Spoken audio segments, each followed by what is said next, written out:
Assalamualaikum warahmatullahi wabarakatuh. Ya Rabbi bil Mustafa balligh maqasidana waghfir lana ma madha ya wasi'al karami ya Rabbi.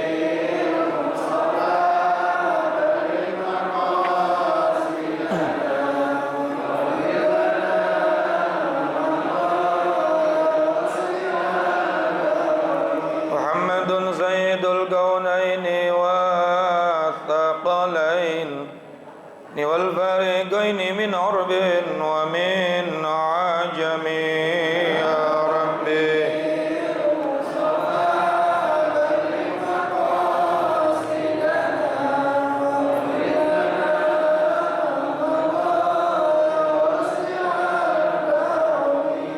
Nabiyyun al-amirun nahi fala أبر في قول لا منه ولا النعم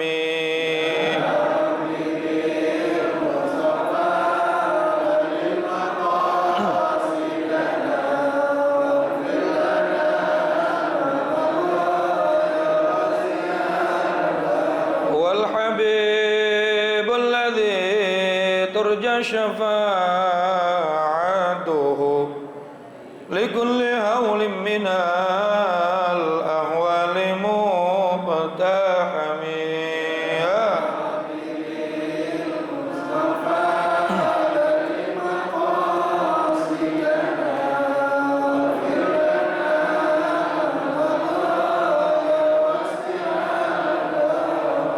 اللهم صل وسلم وبارك عليه. Bismillah, alhamdulillah alladzi bi ni'matihi tatimmu shalihah wa bi fadlihi tanzilul barakah wal karamah wa bi rahmatihi taghfiruz dzunub wal khati'ah. Allahumma shalli wa sallim wa barik ala sayyidina wa nabiyyina maulana Muhammadin sayyidis sadah wa ala alihi wa sahbihi wa mawalah wa la haula wa la quwwata illa billah, amma ba'du. Hadratul mukarram yang mulia, para alimul ulama, para asatidz, para guru-guru, wabil khusus guru kita Kiai Haji Muhammad Misjan, Kiai Haji Ahmad Habibi Abdul Rashid Ramli, Kiai Haji Ahmad Muhammad Farah Furqan Muqarrab bin Yusuf, kita doakan semuanya mudah-mudahan sehat afiat, panjang umur dan barokah ilmunya buat kita semua, amin. Pengurus Majelis Ta'lim Ukhuwah Islamiyah Bapak Haji Basroin Ustaz Haji Muhammad Tahir, pengurus Masjid Al-Jihad Bapak Kiai Husaini Mukri, Bapak Kiai Sujana, dan seluruh para jamaah sekalian yang hadir tanpa terkecuali, mudah-mudahan semuanya dimuliakan Allah Subhanahu wa taala. Tanpa berpanjang kalam, mari sama kita lanjutkan kembali pembahasan kitab kita. Sebelumnya kita baca surat Al-Fatihah. Mudah-mudahan Allah berikan kita ilmu manfaat, ilmu yang maslahat, ilmu yang bisa membuat hidup kita selamat dari dunia sampai akhirat.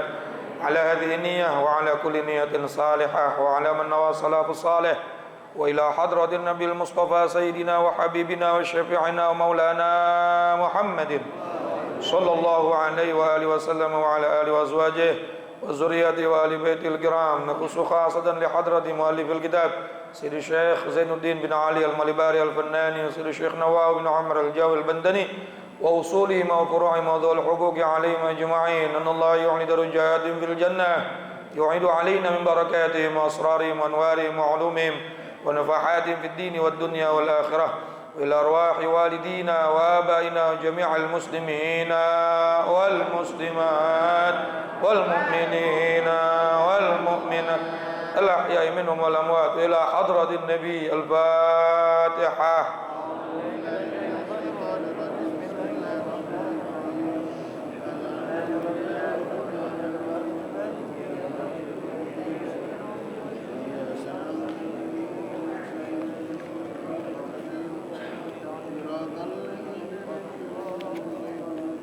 غير المغضوب عليهم ولا الضالين. رب اغفر لي ولوالدي آمين. بسم Semoga Allah ampuni dosa kita dan dosa kedua orang tua kita. Amin ya rabbal. Sampai halaman berapa?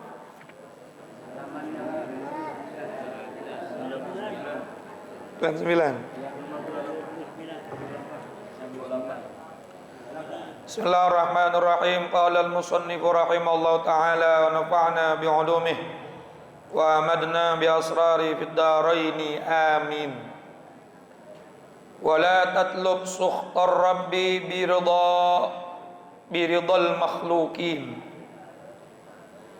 Dan janganlah kamu mencari kemurkaan Tuhanmu disebabkan karena mengharap ridha dari para makhluk. Di antara dosa-dosa besar yang kadang-kadang kita nggak sadar tuh, itu sebuah dosa besar luar biasa, yaitu beramal dengan perbuatan amal soleh, perbuatan amal akhirat, tapi dengan tujuan mengharapkan ridha dari makhluk. Bahkan ini diabadikan dalam Al-Quran surat Al-Ma'un yang sering kita baca. Ara'aital ladzi yukadzibu, tahukah kalian, tahukah kamu siapa pendusta agama? Di antaranya adalah fawailul lil musallin alladzina hum an salatihim alladzina hum, celakalah bagi orang yang salat, yang lalai dalam salatnya. Tafsirnya banyak tuh, lalai dalam salat mengakhirkan waktu bisa. Lalai dalam salat tidak khusyuk, tidak hudur hati juga bisa. Lalai dalam sholat tapi nggak pernah mau cari tahu tentang rukun dan syarat sholat juga bisa. Itu penafsiran para ulama, orang-orang yang lalai dalam sholatnya.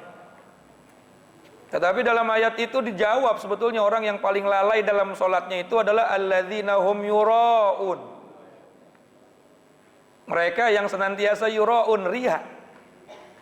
Itu yang paling luar biasa dahsyatnya. Yang paling disebutkan orang yang lalai dalam sholatnya adalah alladzina hum yura'un. Itlaqul khas wa iradatul am. Ya mungkin yang disebutkan dalam sholat, tapi wa iradatul am, sesungguhnya Allah menginginkan semua ibadah itu ya jangan riya. Bisa jadi fawailul shaimin, celaka bagi orang yang puasa, alladzina hum yura'un, yang riya dalam puasanya. Fawailul lil muta'allimin alladzina hum yura'un, celaka bagi orang yang belajar, yang riya dalam belajar. Fawailul lil muallimin, celaka bagi orang yang mengajar, alladzina hum yura'un, yang riya juga dalam mengajarnya. Kullu amalis salih, semua amal saleh bisa masuk dalam kategori fawailun, celaka kalau dilakukannya yura'un. Jelas nggak kira-kira Pak? Maka ini adalah salah satu cara gampang untuk mengundang murkanya Allah. Maksiat kadang-kadang kita tahunya cuma minum khamr. Maksiat kita tahunya cuma main judi. Maksiat tahunya zina. Padahal ada maksiat yang dosanya besar, mencari ridhonya makhluk saat kita melakukan perbuatan-perbuatan amal soleh. Ini tasawuf Pak. Memang berat ya. Dan kita nggak boleh menganggap orang lain murai, orang-orang yang pengen dilihat, orang-orang yang ria, nggak boleh itu. Karena yang namanya ikhlas, yang namanya riya itu min a'malil qalb, perbuatan hati, nggak ada yang tahu. Kalau kita baca dalam kitab Kifayatul Atqiya wa Minhajul Asfiya, al-ikhlas huwa ruknul a'zam min a'malil qalbi. Yang namanya ikhlas itu rukun yang paling agung daripada rukun-rukun hati. Hati nggak ada yang bisa lihat. Para malaikat itu cuma bisa mencatat kita dari zahir kita. Kita ngaji dicatat sama malaikat. Oh, Jahid ngaji, Indun ngaji, si Hamid ngaji. Cuma dicatat sama malaikat. Urusan diterima apa kagaknya Allah. Karena malaikat nggak bisa nyatet ikhlas. Malaikat nggak bisa nyatet ikhlasnya kita Pak.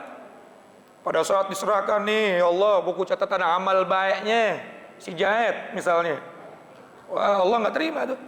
Ternyata pada saat melakukan kebaikan Allah lihat hatinya tidak ikhlas. Hatinya tidak karena Allah, bahkan mencari ridhonya makhluk.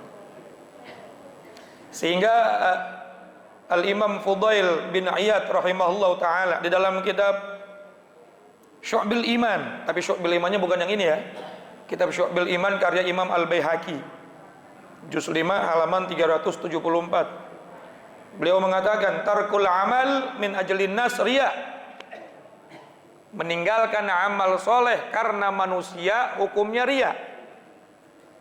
Kenapa nggak sholat? Ada dia males gua. Kenapa nggak ikut ngaji lagi? Selama dia yang jadi pengurusnya males gua. Itu termasuk riya juga tuh. Karena dia meninggalkannya bukan karena Allah, tapi karena manusia. Wal amal min ajlin nas syirkun. Dan ketika beramal karena manusia bukan riya tapi syirik. Ini kata Imam Fudail bin Iyad. Saya ulang lagi. Beramal atau meninggalkan satu amaliyah perbuatan karena manusia hukumnya riya.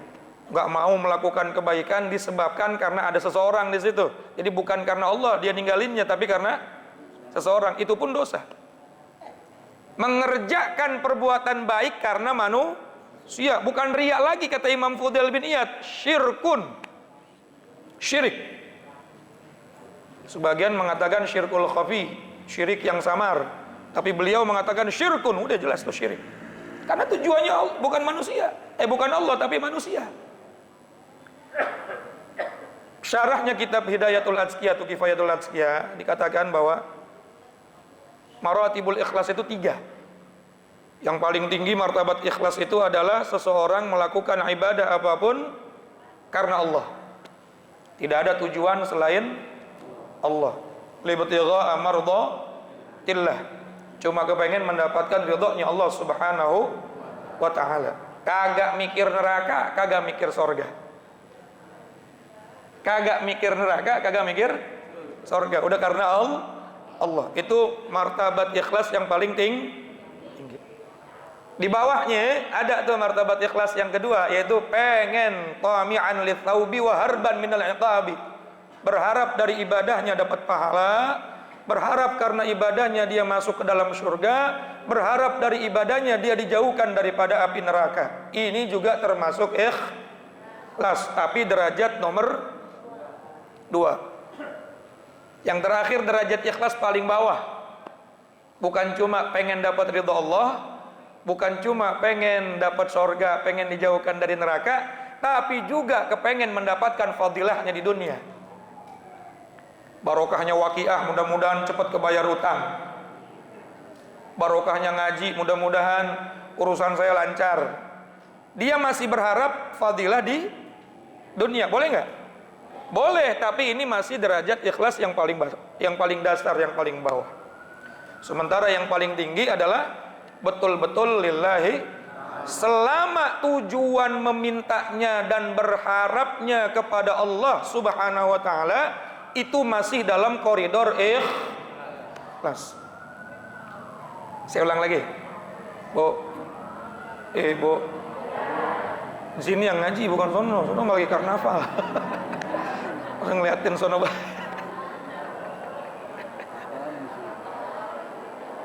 Selama orang tersebut yang beribadah meminta kebaikan-kebaikan dunia atau kebaikan-kebaikan akhiratnya kepada Allah, berharapnya hanya kepada, maka dia termasuk dalam kategori ikhlas. Walaupun martabatnya tadi itu ya, ada yang paling bawah, ada yang tengah, ada yang paling atas. Padahal yang paling tinggi asal kita niatnya lillahi ta'ala semua udah dapat, Pak. Betul nggak? Cuma kan kita kalau kagak niatin kayaknya kurang mantep ya. Kalau kagak diniatin sholat duha supaya banyak duit kayaknya kurang mantep gitu ya. Padahal sudah lillahi ta'ala saja Allah akan cukupi semuanya. Tapi nggak masalah, karena Allah juga ngajarin dalam Al-Quran, wa minhum may yaqulu rabbana atina fid dunya hasanah wa fil akhirati wa qina adzab ulaika lahum nasibum mimma kasabu wallahu sari'ul Bisa. Dalam Al-Quran surat Al-Baqarah di pertengahan juz 2. Sebagian ada lagi yang berdoa, wa minhum may yaqulu rabbana atina fid dunya wa ma lahu fil akhirati min khalaq. Cuma tujuannya dunia aja, nggak pernah minta akhirat, nggak pernah berharap kebaikan akhirat, apalagi minta ridhonya Allah Subhanahu Wa Taala. Maka dia nggak bakal dapat apapun nanti di akhirat. Nah, oleh karena itu ini teguran dari baginda kita Nabi Muhammad SAW. Jangan undang kemurkaan Allah saat kita melakukan ibadah karena punya tujuan mendapatkan ridho dari pengen orang lain seneng. Sholat buat Allah, ngapain orang lain seneng? Betul? Kenapa ente sholat? Ada mertua di rumah, biar seneng mertua. Ayah wae. Ibu tumben ngaji, iya awal bulan suami saya baru gajian, kalau saya kelihatan ngaji dapat tambahan bonus tuh. Masya Allah. Tumben banyak yang ngaji di sini, berkatnya banyak di sini. Masya Allah. Kadang hal-hal tersebut kalau kita nggak manage, nggak kita perhatikan lagi, lama-lama kebiasaan, ujung-ujungnya setiap ibadah-ibadah yang kaitannya dengan akhirat selalu kepengen mendapatkan ridho dari para dan ini merupakan wasilah turunnya murka Allah yang paling besar. Jangan cuma ngomong zina akan membuat turunnya laknat, khomer akan membuat turunnya laknat, ente riak terus itu bikin turunnya laknat buat ente. Wattaqu fitnatan la tusibannal ladzina zalamu minkum khassah. Takutlah dengan satu fitnah, perbuatan dosa yang apabila terjadi nanti Allah akan turunkan azab yang kena bukan cuma yang melakukan tetapi orang yang sekitarnya. Ada yang nafsirin ini bukan cuma dosa-dosa yang seperti halnya kita ketahui, khomer, judi, bukan itu doang. Keseringan riya juga dosa tuh. Paham ya? Bisa turunnya laknat. Oh ini Masya Allah luar biasa nih. Hadis ke-28. Jangan mencari murkanya Allah dengan sering mencari ridhonya Ciri-cirinya orang ikhlas bagaimana? Nah, ciri orang ikhlas itu kalau dia melakukan ibadah, Pak, Bu, melakukan ibadah, melakukan sholat seperti di hadapan kebo. Dia sholat, dia ibadah, dia ngaji, dia ngajar, dia sedekah. Dia seolah-olah di hadapan kebo walaupun di hadapan orang banyak. Ya, kalau di kitab Askia itu al-ibil, di hadapan onta. Imanu mar'in la yakunu takamula hatta yaronasan biibilin mutila. Ya, iman seseorang tidak akan sampai kepada tingkat derajat sempurna sampai dia beribadah di depan orang sama di depan onta sama aja, nggak ada bedanya. Saya mau tanya, Bu, Ibu dandan di depan onta, ada nggak keinginan pengen dipuji sama onta? Baca Qur'annya bagus banget, tapi di depan onta, ada nggak keinginan dipuji sama onta? Sedekah 1 miliar di depan onta, ada nggak keinginan pengen dipuji sama onta? Begitulah iman seseorang yang sudah sempurna.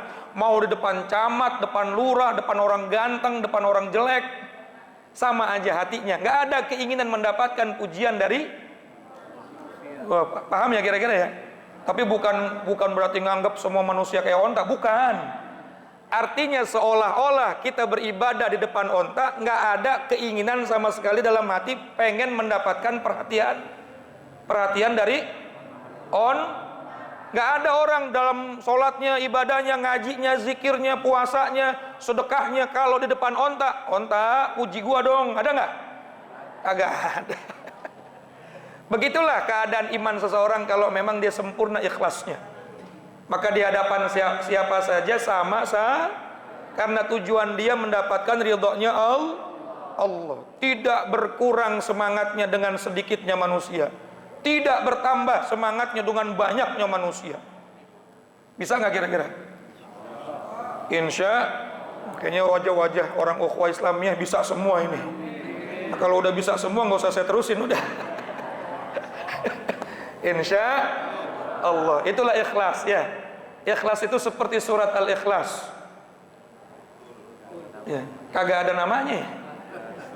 Coba dari surat Al-Ikhlas pertama sampai terakhir ada nggak ikhlasnya? Kagak, orang ikhlas gak pernah ngomong saya mah ikhlas, kagak. Gue sering ngomong. Yang tahu ikhlas dan tidaknya Allah Subhanahu wa ta'ala. Yang penting kita tata hati kita. Makanya ulama-ulama kita ngajarin tiap mau sholat lillahi, mau ngaji lillahi, mau puasa lillahi, semua niatnya dilafadzkan supaya membantu hati punya tujuan karena Allah. Walaupun nggak ada hadisnya tuh nawaitu soma godin sampai botak sariawan, teks hadis begitu nggak ada, betul nggak? Tapi itu ngajarin hati kita supaya tahu tujuan kita lillahi, bukan karena suami, bukan karena istri, bukan karena jamaah, bukan karena apapun, tapi lillahi ta'ala. Sekali lagi Rasulullah bersabda, jangan sampai kita mengundang murka Allah. La tatlub sukhtar rabbi biridal makhlukin. Jangan kamu mengundang murkanya Allah Subhanahu wa ta'ala dengan sering mencari ridhonya makhluk, dengan sering mencari penilaian dari makhluk, padahal yang kamu kerjakan adalah amal akhir. Kalau urusan dunia silahkan dah, emang urusan dunia mah kepengen dilihat sama orang, betul nggak? Dagang yang rapi, yang bersih, supaya orang menilai ini dagangannya keren, boleh nggak? Urusan dunia boleh begitu. Sampai ada yang namanya pamer, boleh nggak pameran? Kan dipamerkan tuh, yang paling bagus akan dinilai, kan begitu? Boleh nggak dalam urusan dunia? Boleh. Kerja pengen dapat apa namanya, nilai dari atasan, boleh nggak? Ya memang tujuannya begitu. Boleh dalam urusan dunia, kerja mah harus ikhlas dah, nggak usah cari muka lah. Kalau kagak gitu kagak dinilai. Tapi dalam urusan akhirat jangan. Yang sudah ke Allah Subhanahu wa ta'ala, katakan hanya untuk Allah Subhanahu wa ta'ala. Wa ma umiru illa liya'budullaha mukhlishina lahuddin. Jangan sampai kita punya tujuan untuk manusia, mencari ridhonya makhluk, nanti malah Allah murka kepada kita. Mudah-mudahan kita termasuk orang-orang yang mukhlisin, orang-orang yang diberikan oleh Allah anugerah ikhlas, bersih hatinya, tujuannya hanya untuk mendapatkan ridhonya Allah. Wallahul muwaffiq ila aqwamit thoriq. Assalamualaikum warahmatullahi wabarakatuh.